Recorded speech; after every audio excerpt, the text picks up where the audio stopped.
Good evening, fellow punters. Mickey D back with you again on Tuesday evening with one for tomorrow.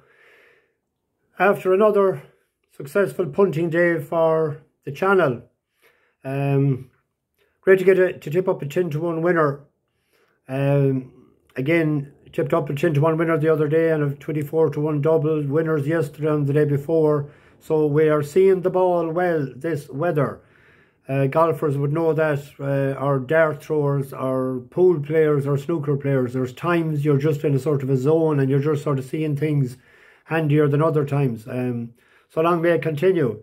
I thought he was a good each way bet against the favourite in that race today. I'm on about Gold Hook. And I pick up kids at 2 o'clock and the race was 1:55 and the sliding door opened and I was cheering them on coming to the last and they didn't know what was wrong with the bus driver, but they soon knew and they cheered with me. Another great day on the bus.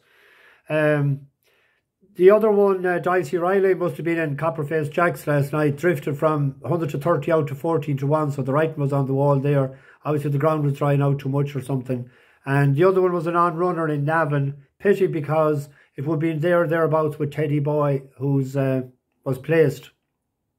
So we'll watch for that and we'll see what excuse they come up with. There was a nice crowd on the bus today. Andrew Borton came aboard last night. You're very welcome, Andrew. Life of Razor. I wonder is he relation to Life of Riley? Maybe. Patch Lally and Sean Dowswell was up early this morning. Patrick Hickey landed early this morning. He must have been out last night. He had a banner flag wrapped round him. That's a Clare flag. And he was singing the Cliffs of Doneen. So, and he had a six-pack under his arm. Tom Mitchell was very late out of the traps this morning. He missed the 10-to-1 on Gold Souk. And he thought sixes wasn't value. And he didn't have a bet. But not to worry, Tom. You're always with us. Dan Yates was on, he said. And that was it. Anyway, one for tomorrow. In the 2:55 at Market Rasen. One for you. 7-year-old out of Yates. Won this race last year off 118 and beat Highway 101 and Fast Tickets that ran there for us in Cheltenham. They were second and third. Ran first time out in Newbury in the Pertims qualifier. Finished third. Didn't go that route. Ran in 2 races after that. Soft ground against it out of Yates. It's back to 119. It's only a pound higher than last year. It's carrying 11 stone 12 and it carried 11 stone last year.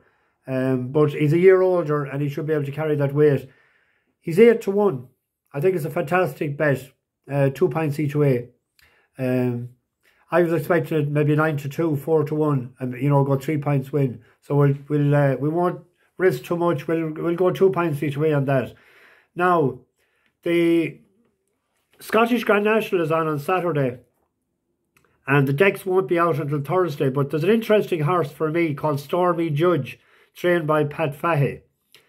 It's a full brother to Mr. Fog Patches, who was third in the race last year as a 7-year-old as well. And it ran in Cheltenham there. It finished 6th. We backed it and we got our money back at a big price. But Mr. Fog Patches' prep run last year was in Leopardstown the 7th of March when it was 4th over 2 miles 5. Has only beaten 4 lengths in the Grand National at 8-to-1. Money came for it. Stormy Judge's prep run this year was 5th to Deal Kerr, who we all backed in the Leinster National, and it travelled well to 2 out to suggest that it was just out to get it fully wound up for Saturday. It is going to run. Danny Mullins is coming over to ride it.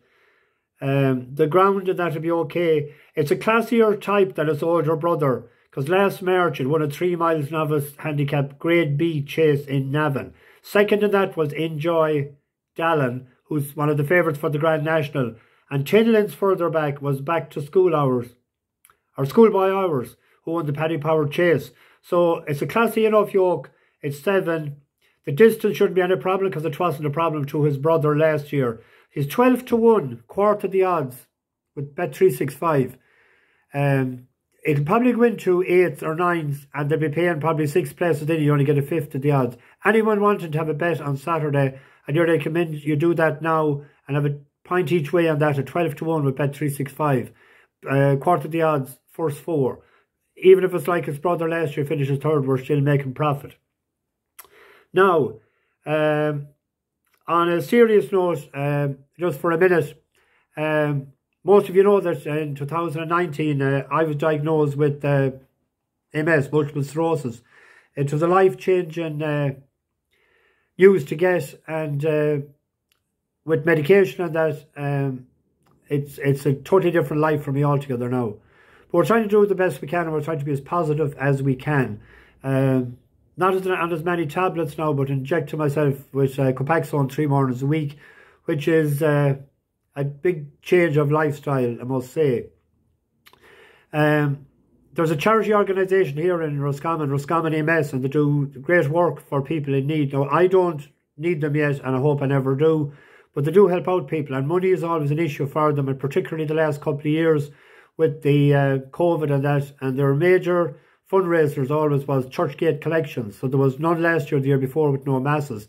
So they're behind the 8 ball with money. So what I did last year, I ran an A3 Grand National sweep.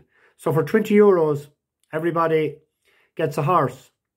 And after every 40 is filled, you just get a number. You'll only know the name of the horse on the Thursday declaration time at 10:30.